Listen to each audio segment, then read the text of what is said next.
Bugun men juda og'ir va ko'pchilik bilmayotgan masalani tushuntirib bermoqchiman. Hisoblagich tekshirildi. Keyin 25 million so'm jarima yoki qarzdorlik chiqdi degan holatlar nima uchun ko'paymoqda? Bunday vaziyatda fuqaro nima qilishi kerak? Qachon bu talab qonuniy, qachon esa bahslashish mumkin? Bu ma'lumot har bir xonadon egasi, ijarada yashayotganlar, tadbirkorlar, do'kon va ustaxona yuritayotganlar uchun juda muhim. Chunki bitta noto'g'ri harakat, bitta imzo, bitta davlatnomani o'qimasdan tasdiqlash sizni millionlab so'mlik muammoga olib kirishi mumkin. Men bugun sizga hisoblagich tekshiruvi, plombaning buzilishi, magnit ta'siri, iste'molni qayta hisoblash, jarima va dalolatnoma masalalarini oddiy tilda tushuntiraman. Videoni oxirigacha ko'ring, chunki eng muhim amaliy qadamlarni oxirida aytaman. Qaysi hujjatni talab qilish kerak? Nimaga imzo qo'ymaslik kerak? Qayerga shikoyat yozish kerak? Hozirning o'zida kanalga obuna bo'ling, like bosing, chunki bunday huquqiy va kommunal masalalar bo'yicha ogohlantirishlar sizni katta zarar va asabbuzarlikdan saqlab qolishi mumkin. Avvalgi yillarda ko'pchilikda oddiy tushuncha bor edi. Elektr, gaz yoki suv hisoblagichi o'rnatilgan. Ko'rsatkich bo'yicha pul to'lanadi. Vaqti bilan nazoratchi kelib ko'rib ketadi. Agar qarz bo'lsa, qarz to'lanadi. Tamom. Lekin hozir vaziyat ancha o'zgardi. Hisoblagichlar aqlli tizimga ulanmoqda, hisoblagichlar aqlli tizimga olinmoqda, tekshiruvlar ko'paymoqda, plombalar, elektron xotira, magnit ta'sirini aniqlovchi indikatorlar, sertifikat muddati kabi masalalar jiddiy nazorat qilinmoqda. Oldin ayrim xonadonlarda hisoblagich yillar davomida turar. Hech kim uning davlat qiyoslov muddati o'tganmi? Plomba joyidami? Korpus shikastlanganmi? Simlar to'g'ri ulanganmi? Buni chuqur tekshirmas edi. Endi esa tizim o'zgardi. Nazoratchi kelib faqat raqamga qaramaydi, balki ulanish sxemasi, muhr, plomba, hisoblagich xotirasi, shubhali holatlar. Eski ko'rsatkich bilan yangi ko'rsatkich orasidagi farqni ham tekshirishi mumkin. Shu sababli men o'g'irlamaganman, faqat hisoblagich eski edi degan vaziyatlarda ham fuqaroga katta summa hisoblanishi ehtimoli paydo bo'lmoqda. Bu yerda eng muhim farqni tushunib olish kerak. Hamma katta summa jarima emas. Ba'zan odamlar 20 million, 25 million, 20 million so'm talabnoma olsa, darrov meni jarimaga tortishdi deydi. Aslida bu qayta hisob-kitob bo'lishi mumkin. Masalan, hisoblagich ishlamagan deb topilsa, iste'mol normativ asosida ma'lum davr uchun qayta hisoblanadi. Agar plombaga shikast yetgan, hisoblagichga noqonuniy aralashuv bo'lgan, ulanish chetlab o'tilgan deb dalolatnoma tuzilsa, unda yana boshqa tartibda hisoblash amalga oshiriladi. Lekin fuqaro uchun natija bir xil, cho'ntagidan katta pul chiqishi kerak bo'ladi. Men ko'p murojaatlarda bir xil holatni ko'raman. Nazoratchilar keladi, hisoblagichni ko'radi. Plomba shubhali, magnit izlari bor. Hisoblagich noto'g'ri ishlayapti. Qiyoslov muddati o'tgan, ulanishda muammo bor deydi. Keyin dalolatnoma tuziladi. Fuqaro shoshadi, qo'rqadi, tushunmaydi. Imzo qo'ysam tezroq ketishadi deb imzo qo'yadi. Keyin esa unga katta summa chiqariladi. Eng xavfli joy mana shu. Siz nima hujjatga imzo qo'yayotganingizni tushunmasangiz, keyin o'zingizga qarshi dalil berib qo'yishingiz mumkin. Kimlar xavotir olish kerak? Birinchi navbatda uyda yoki obyektda eski hisoblagich turganlar. Agar hisoblagichingiz qachon o'rnatilganini bilmasangiz, qiyoslov muddati qachon tugashini bilmasangiz, plomba holatini hech qachon tekshirmagan bo'lsangiz, siz xavf guruhidasiz. Ikkinchi guruh ijaraga bergan uy egalari. Siz uyda yashamayapsiz, ijarachi elektr yoki gazdan foydalanmoqda. Nazoratchi kelganda kim gaplashadi, kim imzo qo'yadi, kim javob beradi? Ko'p hollarda oxirida qarz yoki hisob-kitob mulk egasining nomiga chiqadi. Uchinchisi, kichik biznes egalari, masalan, novvoyxona, payvandlash ustaxonasi, avtomoyka, do'kon, choyxona, go'sht do'koni, muzlatgichlar ko'p savdo nuqtasi. Bunday joylarda iste'mol ko'p bo'lgani uchun qayta hisoblash summasi juda katta bo'lishi mumkin. Kimlar nisbatan xotirjam bo'lishi mumkin? Hisoblagichi yangi, rasmiy o'rnatilgan, plombasi joyida, shaxsiy kabinetda ko'rsatkichlar to'g'ri aks etayotgan, to'lovlarni muntazam amalga oshirayotgan, tekshiruv dalolatnomalarini saqlayotgan fuqarolar. Lekin men baribir meniki hammasi joyida deb beparvo bo'lishni maslahat bermayman. Chunki ba'zan muammo fuqaroning aybidan emas, hujjat yuritishdagi xato, eski bazadagi noto'g'ri ma'lumot, hisoblagich raqami almashib ketishi, nazoratchining noto'g'ri xulosasi yoki texnik nosozlik sababli ham chiqadi. Birinchi misol. Oddiy xonadon. Uyda gaz hisoblagichi 8 yil oldin o'rnatilgan. Egasi qiyoslov muddati qachon tugashini bilmaydi. Bir kuni gaz ta'minot xodimlari kelib hisoblagich muddati o'tganini aytadi. Tekshiruvdan keyin ma'lum davr uchun normativ hisob kitob qilinadi. Xonadonda 5 kishi ro'yxatda, isitish gazda, oshxona gazda, natijada bir necha million so'm chiqadi. Fuqaro men har oy to'lab kelganman deydi. Ha, u to'lagan, lekin tizim hisoblagich ishonchli o'lchov vositasi sifatida muddati o'tgan deb qarashi mumkin. Bu yerda asosiy savol, muddati o'tgani haqida fuqaro o'z vaqtida ogohlantirilganmi? Hisoblagichni qiyoslovdan o'tkazish majburiyati kimda bo'lgan? Qayta hisob kitob qaysi davrdan qilingan? Normativ to'g'ri qo'llanganmi? Ikkinchi misol, elektr hisoblagich.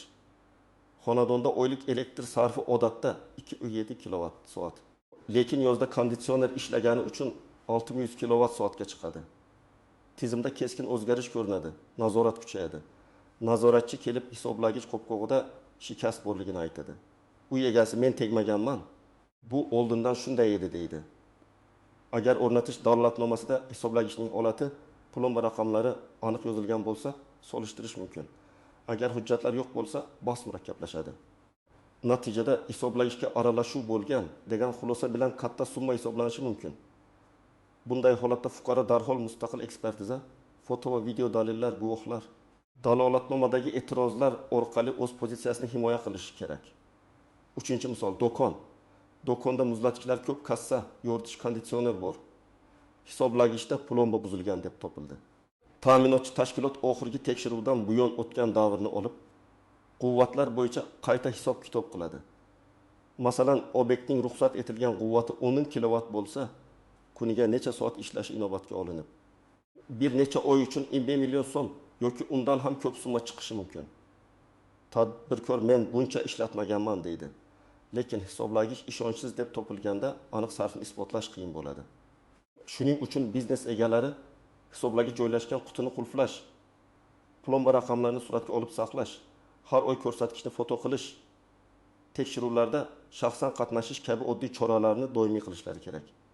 4-misol, ijaradagi uy. Uy egasi chet elda kvartirada ijarachi yashaydi. Nazoratchilar keladi, ijarachi hech narsani tushunmasdan dalolatnomaga imzo qo'yadi. Keyin uy egasi qaytib kelganda elektr bo'yicha katta qarz chiqqanini biladi.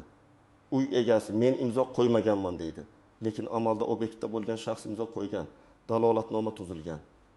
Bu yerda uy egasi ijara shartnomasida kommunal to'lovlar, tekshiruvlarda qatnashish, hisoblagichga javobgarlik, favqulodda holatda xabar berish majburiyatini aniq yozishi kerak edi. Agar yozilmagan bo'lsa, keyin ijarachidan pul undirish ham qiyin bo'lishi mumkin. Eng ko'p uchraydigan xatolardan biri dalolatnomaga e'tirozsiz imzo qo'yish. Dalolatnoma bu oddiy qog'oz emas. Unda plomba buzilgan, iste'molchi tan oldi. Hisoblagichga aralashuv belgilari bor.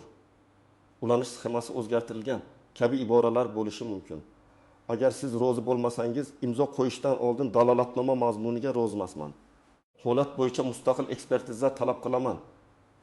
Plomba buzilganini tan olmayman. Foto va video qayd etilsin deb yozdirishingiz yoki o'zingiz qo'lda yozishingiz kerak. Imzo qo'yishning o'zi har doim aybni tan olish degani emas. Lekin e'tirozsiz imzo keyingi bahsda sizning holatingizni og'irlashtiradi. Ikkinchi nozik masala jarima va qayta hisob kitob farqi. Fuqaroga ba'zan jarima emas, balki hisoblangan zarar yoki normativ asosidagi iste'mol summasi chiqariladi. Bu farq muhim. Chunki shikoyat yozganda nimaga e'tiroz bildirayotganingizni to'g'ri ko'rsatishingiz kerak. Menga jarima yozildi deb umumiy yozsangiz, tashkilot bu jarima emas, qayta hisob kitob deb javob beradi. Shuning uchun hujjatda nima yozilganini aniq ko'ring. Qarzdorlikmi? Davlatnoma asosida qayta hisoblashmi? Ma'muriy jarimami? Zarar undirishmi? 3-nozik masala. Hisoblagich kimning balansida va kim javobgar? Ba'zi hollarda hisoblagich ta'minotchi tashkilotga tegishli bo'lishi mumkin. Ba'zi hollarda iste'molchi hududida joylashgan bo'ladi. Hisoblagich qutis ko'chada bo'lsa, unga begona odam tegishi mumkin. Shunda nega men javob beraman degan savol tug'iladi.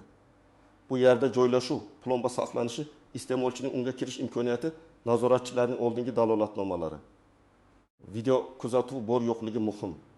Agar hisoblagich ko'chada ochiq turgan bo'lsa, siz ilgari tashkilotga quti shikastlangan xavfsiz joyga o'tkazing, qulflang deb murojaat qilganmisiz? Agar murojaat qilgan bo'lsangiz, bu sizga dalil bo'ladi.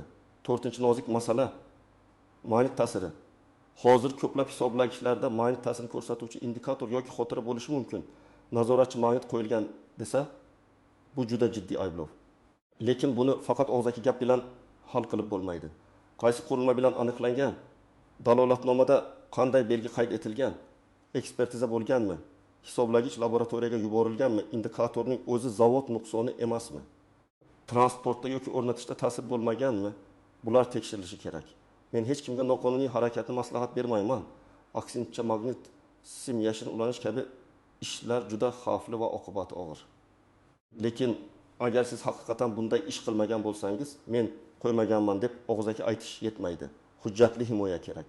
5-nozik masala eski qarzlar va baza xatolari. Ba'zan fuqaro hisoblagichni almashtirgan, lekin tizimda eski hisoblagich raqami bo'lgan yoki to'lov boshqa shaxsiy hisob raqamiga tushgan yoki oxirgi ko'rsatkich noto'g'ri kiritilgan.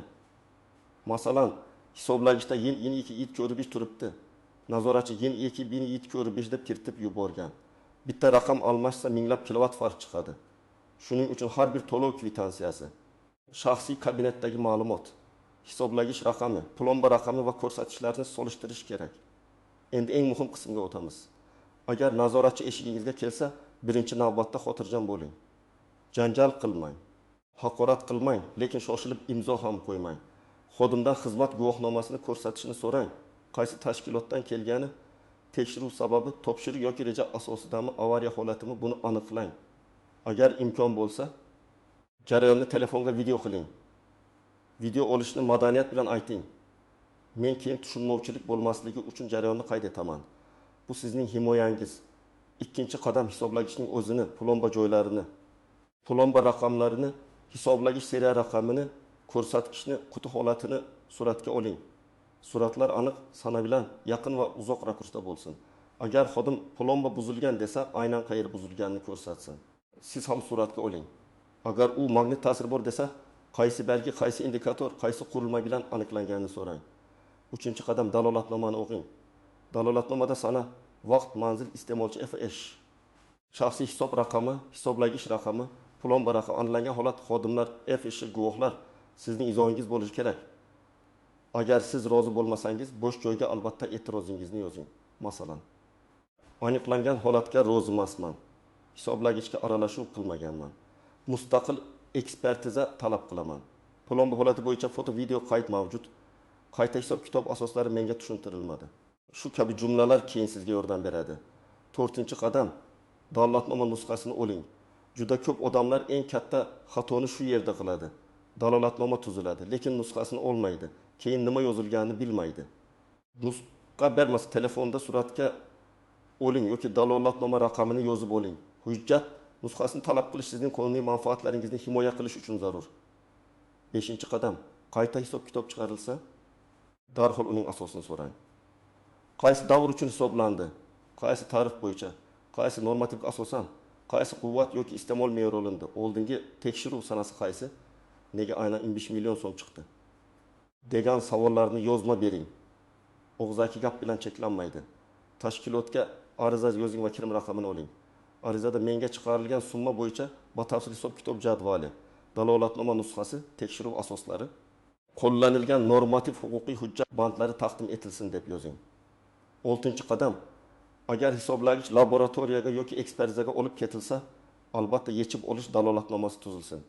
Unda hisoblagich raqami, plomba holati, ko'rsatkich, yechib olingan vaqt, qadoqlash holati yozilishi kerak.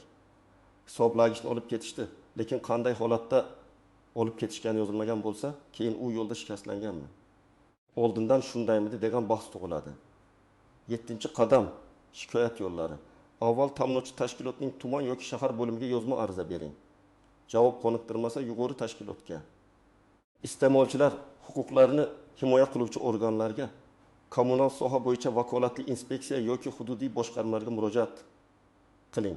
Zarurat bo'lsa, sudga da'vo kiritiladi. Sudga borishdan oldin dalillarni tartiblang. Dalolatnoma nusxasi, to'lov kvitansiyalari, hisoblagich suratlari, video yozishmalar, ariza javoblari, ijara shartnomasi, oldingi tekshiruv dalolatnomalari, guvohlar ma'lumotlari. 8-qadam, profilaktika. Har oy kamida bir marta hisoblagich ko'rsatkichini suratga oling. To'lov kvitansiyalarini telefonda va qog'ozda saqlang.